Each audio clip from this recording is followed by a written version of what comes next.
예수목회 세미나 8번째인데 저는 처음 여러분들을 뵙습니다. 이렇게 같이 말씀을 나누게 돼서 정말 기쁩니다. 여러분들을 이렇게 뵙게 된 것 이렇게 감사드리고 개인적으로 영광으로 생각합니다. 이런 현장에서 하시는 분들 있으면 대부분 제가 처음 뵙는 분들 여기 들어오니까 이 향내가 나네요. 향을 우리 여기서 했습니까? 우리 교회에서 했습니까? 아니면 향이 좀 타고 있습니다. 아주 향내가 참 그를 더 좋습니다. 네. 향을 피우는 것도 아마 의미가 있을 텐데 제가 그 옥스퍼드에서 목회를 하는 중에 세인 마이클 처치라는 그 앵글리칸 처치를 저희가 빌려서 했습니다. 그 세인 마이클 처치는 950년대 교회입니다. 950년대. 그리고 제가 주일마다 설교했던 이 강단이 있었는데 그 강단이 약 510년 나오는데 그래도 아주 편안하고 그대로 잘 있는 강단이었습니다. 그 강단에 존 웨슬리가 설교를 했다 한 말이 있더군요. 그래서 제가 거기서 주일마다 이렇게 설교를 하면서 존 웨슬리를 흠모하게 됐고, 물론 이제 옥스퍼드 카디지에서도 공부도 하고 또 가르치기도 했기 때문에 그 발자취를 제가 옥스퍼드를 목회하고 공부하면서 경험을 했습니다. 여기 계시는 분들은 존 웨슬리의 후예들이십니까? 대부분? 아닙니까? 그건 상관이 없습니까? 예, 그래서 근데 이렇게 감리교 목사님들 주로 많이 표준돼 있으신 것 같아서 제가 그때 이 세인 마이클 처치가 이 앵글리칸에서는 하이 처치에 속합니다. 하이 처치라고 하면은 이제 캐톨릭 전통을 이어받은 것이 이제 하이 처치고 미들 처치, 로우 처치가 있는데 하이 처치는 이제 포멀합니다. 그래서 제가 그 성도들과 함께 말씀을 나눌 그 목사님이 추천을 해서 한인교회도 쓰니까 그래서 저한테 설교를 좀 부탁해서 그 사람들과 함께 예배를 드렸는데 그때 이 목회자가 찬양대원과 설교할 사람이니까 같이 이렇게 그 회중 안으로 이렇게 도는데 캐톨릭은 돌지 않습니까? 도는데 향을 들고 이렇게 돌더라고요. 그때 그 향 냄새가 얼마나 참 저한테는 처음 접하는 그런 향 냄새지만 굉장히 좋았습니다. 그래서 그 향을 쭉 뿌리면서 회중을 한 바퀴 이렇게 다 돌고 돌 때마다 이 성도들은 약간의 목내 인사를 하고 아주 굉장히 제가 인상 깊은 예배를 드린 기억이 있는데 여기 들어오니까 그 향 냄새가 나서 제가 그게 연상됐습니다. 떠올랐습니다. 물론 그 예배 형태가 각기 다르지만 하나님의 임재, 우리 성령의 시대를 살고 있는 우리들에게 성령의 임재가 정말 절실히 필요한 이런 한국교회의 현실이지 않을까. 또 예배 때마다 그런 것을 우리가 인지하고 경험하고 또 우리 삶에서도 그러한 성령의 임재하심이 드러나는 이런 삶, 특별히 예수님께 세미나 가운데 오셔서 목회를 하시고 또 성도들과 함께 생활하시는 우리들이 이런 성령의 살아계심, 임재하심, 성령의 이끄심, 인도하심, 이게 구체적으로 그런 현장이 되면 얼마나 좋겠는가 하는 것을 소원해봅니다. 저는 요즘 말기암으로 고생하는 한 자매를 전화상으로도 기도해주고 신방도 하고 알게 되어서 찾아가고 있습니다. 이분은 이제 그분 남편의 친구분이 저를 소개를 해서 제가 만나게 됐는데 제가 저기 놀기를 좋아합니다. 제가 방가인데요. 방인성 방가인데 방방 뜹니다. 진짜요?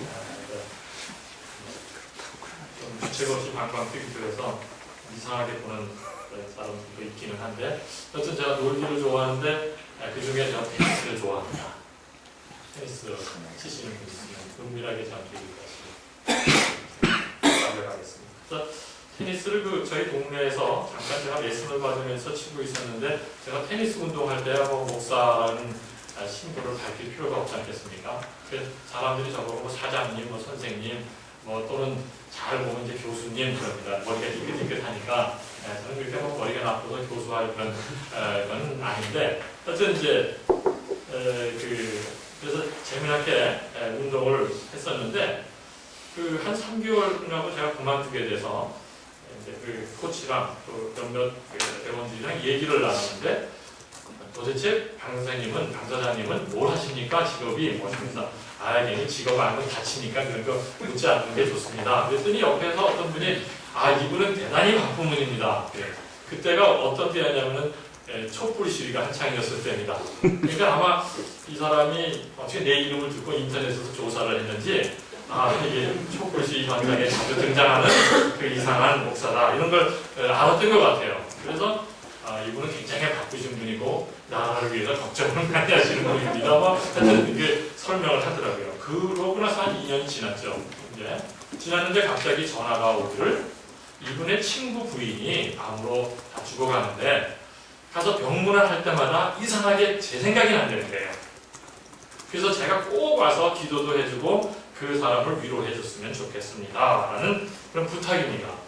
그래서 내가 깜짝 놀랐어요. 그 같이 테니스를 치는 친구가 어떻게 그 나를 알지? 해서 이제 제가 그 목사 신분이라는 게 그 친구한테는 탈로가 난 거죠. 그래서 제가 그 가정을 찾아갔습니다. 그 고대 교수님 부인이더라고요. 45입니다.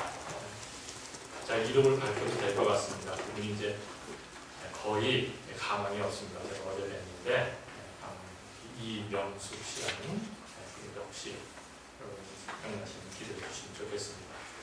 근데 그분을 제가 뵙고 쭉 얘기를 들어보니까 그때만 해도 한 2주 전이었습니다. 3주 전이었습니다. 얘기를 들어보니까 이분이 굉장히 바른 생활 여인이에요. 공정무역을 통해서 거래를 하고 그리고 유기농에 대한 관심이 많으셔서 그런 음식을 먹고 농촌 살기라고 아주 바른 생활 모범. 대개는 그렇게 착실하고 모범생인 분들이 암에 걸린다는 통계가 있습니다. 제 아내도 암으로 수술을 했는데 제 아내가 그렇게 바른 생활입니다. 저같이 방방 뜨거나 엉망으로 하지 않는 아주 그런데 제 아내가 암으로 고생하거든요. 저는 이해가 안 됐는데 하여튼 그 통계적으로는 아마 그렇답니다. 근데 이 자매는 그렇습니다. 그래서 어떻게 저를 부르는 어떻게 저를 불렀습니까? 그랬더니 그 친구분에 의해서였는데 내용인즉슨은 이 자매님이 이렇게 다 이제 죽어가는 암 말기로 모든 장기에 다 암이 전이가 되었는데 이분이 기독교 신앙을 거부하는 분이었습니다.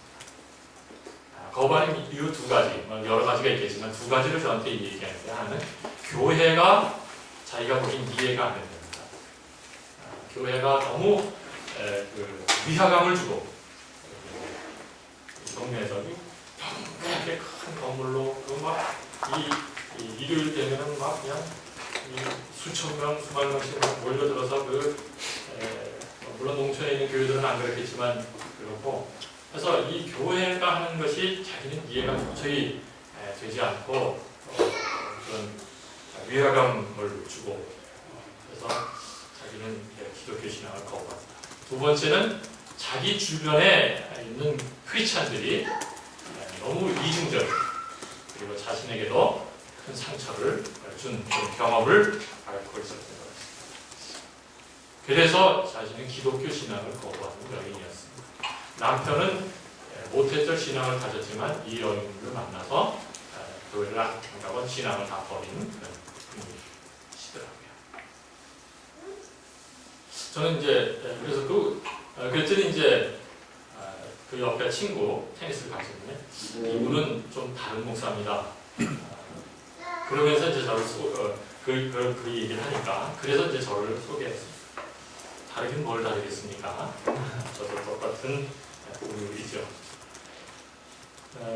그래서 하여튼 대화를 나누고 저도 성경을 읽고 얘기를 나눴습니다. 그리고 제가 진심으로 그렇게 여러 그 자매님에게 한국 교회의 현실 또 우리 크리스찬이 상처를 줘서 기독교 신앙을 거부하게 된 그것에 대해서 목사인 나에게도 일말의 책임이 있습니다. 정중히 제가 사과를 드렸습니다. 그리고 위로를 하고 저는 신령한 목사가 되지 못해서 정말 손을 잡고 간절히 그 자매님을 위해서 기도를 해드렸습니다. 저는 그때 이렇게 다 죽어가는 이 자매님 그 생사로 오락가락하면서 그 죽음의 진한 그림자를 경험하고 있는 이 자매님이 소위 생명이 있다고 하는 기독교, 우리가 말하기를 기독교는 생명의 종교다. 성령은 진리의 영이고 생명의 영이다 라고 믿는 그 기독교 자체를 거부하고 있다는 데 대해서 이게 우리 한국 교회의 현실이고 이게 우리들의 모습이구나. 정말 그 사람에게 그 죽음의 그림자가 짙게 깔려있는 그 여인에게 그 여인이 찾아야 할 곳이 정말 우리가 믿는 그 복음이 성령님이 하나님이 참 생명이시라면 당연히 찾아와야 할 텐데 오히려 거부를 하고 있다는 이것이 정말 안타깝고 실제로 그게 우리의 현장입니다. 우리 한국교회의 모습이고 또 저도 그것을 생각하면서 정말 내 목회 현장에서 아니 내 속에서 얼마나 그런 생명력이 이렇게 약동하는가 이런 것을 다시 한번 보아보게 되는 계기고 요즘 그 자매님과 함께 제가 이 생명에 대해서 생기에 대해서 깊이 생각하고 있습니다. 그래서 저는 여러분들과 함께 성령께서 함께 하시는 생명의 목회, 살리는 목회 이걸 잠시 생각을 해보고 싶었습니다. 갈라디아서는 우리가 잘 아는 대로 바울이 가장 열정적으로 쓴 서신입니다. 내가 boldly write, 내가 굵은 글씨로 쓴다라고 그가 할 정도로 굉장히 열정적이고 흥분된 어조로 또는 과격한 어조로 그가 써간 그 편지 서신이 갈라디아서입니다.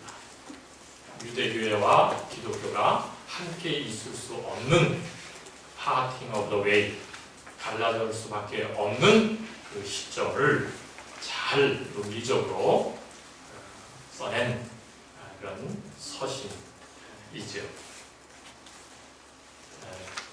이 서신을 읽을 때마다 우리가 어떻게 그 기독교가 또는 교회가 개혁되어야 되고 복음 앞에 바로 서야 될 것인가 그것을 느끼게 하는 아주 뜨거운 서신입니다.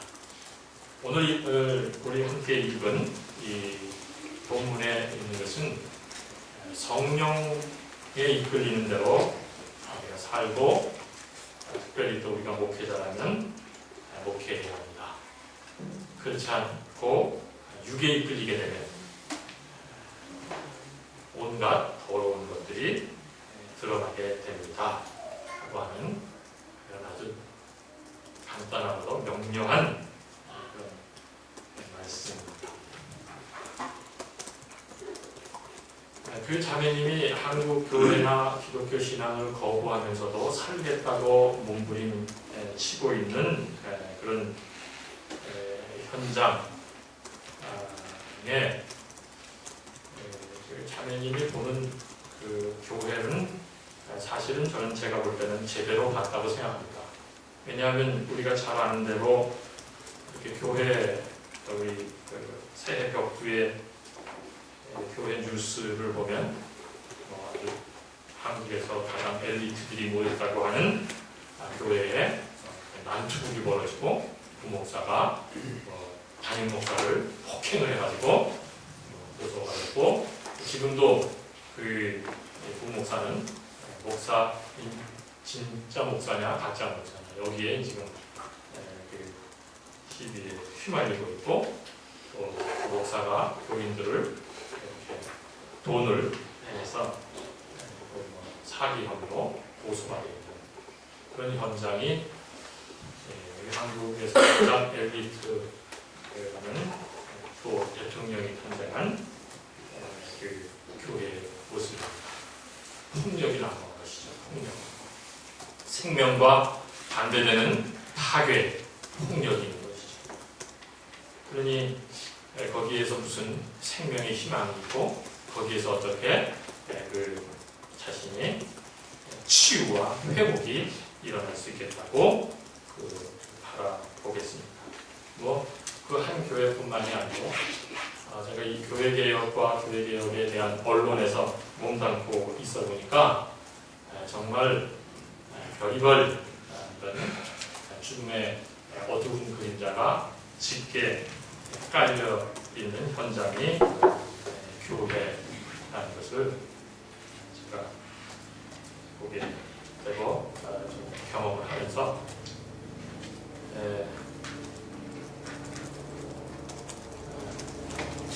몸서리 쳐집니다. 제가 이 3대째 이렇게 목사로 있으면서 정말 이 한국교회가 이렇게 될 수가 없는가 이런 생각을 해봅니다. 물론 여러분들의 목회 현장은 참 복음을 들고 주님을 의지하면서 몸부림을 치는 여러분들의 이런 목회 현장이시긴 하지만 전체를 바라볼 때 우리가 부인하지 않을 수 없습니다. 생명의 반대는 죽음의 어둠의 그림자가 짙게 깔려있는 그 현장이 어떤 면에서 한국교회의 현장이지 않을까 생각합니다. 거기에 핵심이 뭡니까? 오늘 이 본문에 나와 있는 대로 탐욕입니다. 탐욕. 그 육체의 소욕은 성령을 거스리고 성령은 육체를 거스리나니 이 둘에 대적함으로 너희가 원하는 것을 하지 못하게 한다. 음행과 더러운 것과 허세과 우상숭배와 주술과 원수 맺는 것과 분쟁과 시기 당짓는 것, 투기 이런 것들입니다. 이게 저는 한마디로 탐욕으로 이렇게 정의를 내려봅니다. 여러 가지 것을. 불교에서도 그 인간에게 3가지 독이 있다고 하죠. 세 독. 그죠? 목에 독이 있는데 그것이 하나는 첫째는 탐욕, 두 번째는 미움, 그리고 세 번째가 어리석음. 그런데 이 두 번째와 세 번째도 탐욕으로 인해서 미움과 그리고 어리석음이 온다. 이렇게 불교의 가르침도 있습니다. 저는 이 탐욕을 자아 중심적 모습이다 이렇게 또 생각을 해보고 연상을 해봅니다. 또 이 자아 중심적은 자기 영광, 헛된 영광에 사로잡힌 그런 모습이다.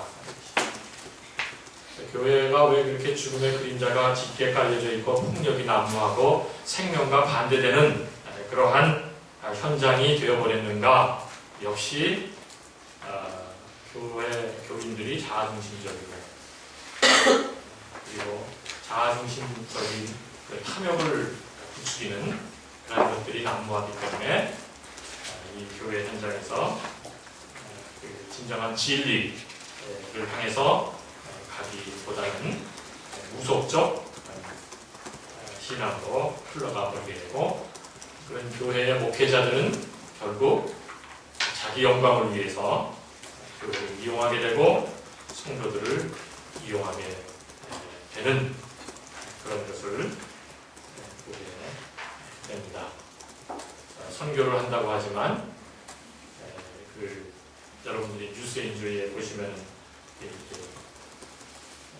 목동 근처에 있는 한 교회가 뭐 대단한 선교를 하지만 실질적으로 들여다보면 역시 목사가 선교사들을 위에 불림하고 그리고 그것을 통해서 자기 영광을 취하는 그러한 것이었던 것이 성도들에게 또 그 교회 장로들에게 드러나서 수십억 자기 마음대로 돈을 횡령하고 그리고 자기의 재산은 은닉해두고 이런 것들을 그런 탐욕스러운 더러운 것들을 보게 그런 것들이 많이 있는 것을 보면서 안타까워하지 않을 수 없습니다. 그러면 어떻게 성령과 함께하는 생명의 목회, 살리는 목회를 할 것인가? 우리가 무엇이 그런 살리는 일이고 무엇이 죽음의 세력인가 하는 것을 분명하게 볼 수 있는 분별력, 깨어있음, 이게 우리 목회자들에게, 우리 한국 교회에게는 필요하지 않을까 생각합니다. 우리 교회 현장에서 그런 이 탐욕적 그 죽음의 그림자가 짙게 깔려있는 그런 목회 교회 현장에서 자라난 이런 성도들 또 자라난 사람들이 어떻게 이 사회에 나가서 제대로 자신의 그 직분을 감당할 수 있겠습니까? 그 대표적인 예로 그 가장 엘리트인 교회에서 지도자로 있었던 사람이 나라 대통령이 되니까 정말 심각하잖아요. 지금 이 사회가 얼마나 죽음의 그림자가 짙게 깔려져 있는가. 자연을 파괴하고 인간관계를 파괴시키고 하는 것들이 얼마나 많이 일어나는가 하는 것이 아주 실제적인 하나의 예이죠. 자연의 생명을 파괴하는 이런 것들, 이게 바로 죽음의 세력이다. 아직도 분단의 아픔을 치료하지 못하고 오히려 더 이런 적대관계를 부추기는, 긴장관계를 부추기고 전쟁을 막 일으키려고 하는 그러한 그 무시무시한 그 기운, 이게 바로 죽음의 세력이죠. 그게 우리 기독교 장로가 대통령이 으로 있는 나라의 현실입니다. 무한 경쟁으로 탐욕을 부추겨서 양극화를 심화시키고 만mon에 사로잡히게 만드는 이런 것들이 바로 죽음의 어두운 그림자의 세력입니다. 이런 것들을 우리가 분별하고 여기에 도전하는, 그리고 하나님의 말씀으로 용기 있게 그래서 분별해야 합니다. 이런 이 목회 현장, 또 복음 선포, 말씀 선포가 우리에게 있어야 될 텐데 우리가 그런 용기가 많이 사라진 현실이 아닌가 그렇게 생각해보면서 2박 3일 이런 하나님을 다시 찾아서 이런 주제를 갖고 목회 세미나를 하신다고 하는데, 정말 이 성령의 영, 우리를 살리는 생명의 영이 우리 안에도 충만하고 한국 교회도 충만하고 우리 한국 사회에 충만해서 이 어두운 죽음의 그림자를 몰아내는 이러한 일이 우리에게 있어야 하겠습니다. 그러기 위해서는 자아 중심에서 이타 중심으로, 그리고 갈라디아에서 고백한 대로 내가 그리스도와 함께 십자가에 못 박혔다고 하는 분명한 그러한 자기 정체성을 가져서 하늘에서부터 벗어나고 헛된 자기 영광에서부터 벗어나서 정말 섬기는 자로서, 그리고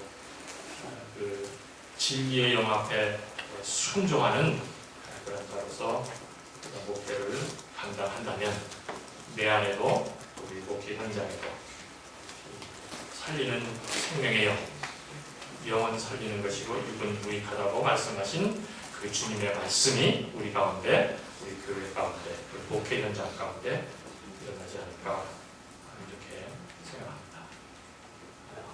어두운 죽음의 그림자를 몰아내고 생명의 영으로서 살리는 목회를 해서 다시 한번 여러분의 교회 현장에 또 한국교회에 생기의 기운을 불어내시는 우리가 되길 소원해 봅니다. 감사합니다.